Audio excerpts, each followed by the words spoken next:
महान जननायक 4.5 कोटी जनमानसर नेता पूर्वतन मुख्यमंत्री नवीन बाबू आज मुंबई एक हॉस्पिटल ऑपरेशन चली आशु आरोग्य कामना करी आज आम प्रभु जगतरनाथ जगन्नाथ पाखरे दीर्घायु कामना करी 108 दीप आम दान करूँ।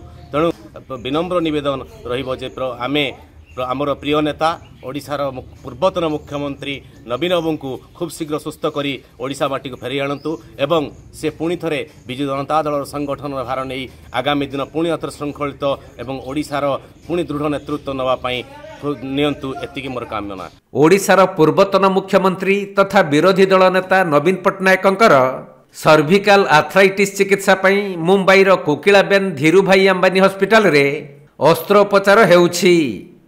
तेणु तांकर आशु आरोग्य कामना करी मयूरभंज जिला संपादक और सारसकणा अंचलर बीजेडी कर्मी माने ठाकुरंक निकटरे दीप प्रज्वलन करिसंती। पूर्वतन मुख्यमंत्री दलर सुप्रीमो तथा ओडिशार 4.5 कोटी जनतांकर जननायक मान्यवर पूर्वतन मुख्यमंत्री नवीन पट्टनायकर छुटिया ऑपरेशन टी अच्छी बॉम्बे रे। तेणु आमर विजु जनता दल तरफ सारसकणा ब्लॉक आमर जो डॉक्टर देवाशीष मारांडी तत्वावधान रे आज 108 दीप प्रज्वलन कलु एवं तांकर जो जाइचंती छुटिया ऑपरेशन टी अच्छी से निमंते में आशु आरोग्य कामना करुचु।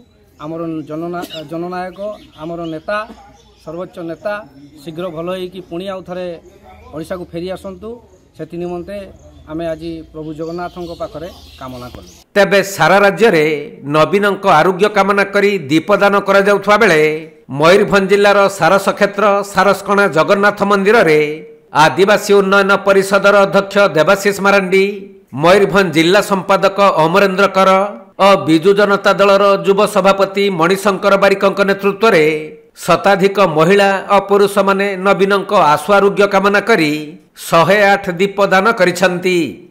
एथि सहित जगन्नाथंक निकटरे पूजार्चना करा जाइथिबा बेले नवीन यथाशीघ्र सुस्थ होई पुणी ओडिशा को आसी लोकंक सेवा जारी रखंतु बोली सेमाने कामना करिसंती। जय जगन्नाथ।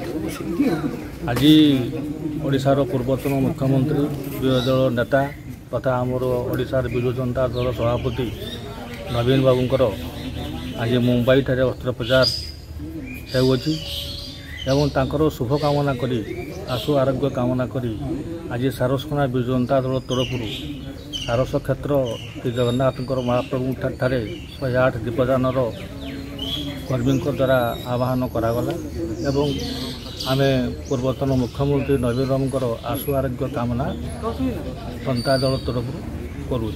मयूरभंज जिला सारसकणारू तपन कुमार दंडपाटंक रिपोर्ट कोणार्क लाइव।